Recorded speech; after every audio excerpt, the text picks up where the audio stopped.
Justo al centro, tú llegaste como un anticiclón.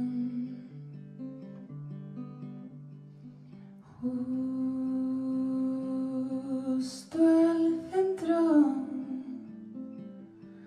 disparaste, yo perdí la razón. Tejes una tela de araña, quemando mis entrañas, llegando a aquel rincón. Veo saltar de mis pestañas todas esas legañas de sueños, de ventanas, de avión.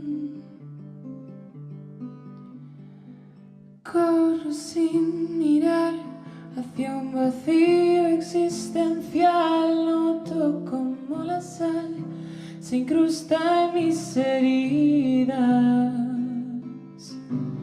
Caigo de cabeza, sé que me voy a empapar y yo no sé nadar, perdida en este mar. Lágrimas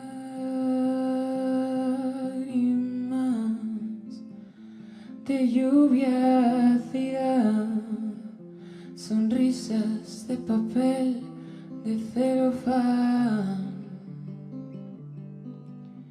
Mi piel está prendida en llamas ignífugas que nadie podrá ver jamás. No sé si quiero huir o en cambio dejarme atrapar por esta oscuridad, fundirme en el gélido abrazo de la jaula invisible de esta aparente realidad.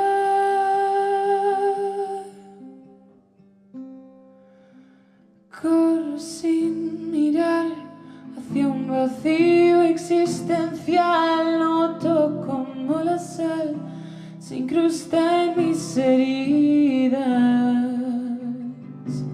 Caigo de cabeza, sé que me voy a empapar y yo no sé nadar, perdida en este mar. Corro sin mirar hacia un vacío existencial, noto como la sal se incrusta en mi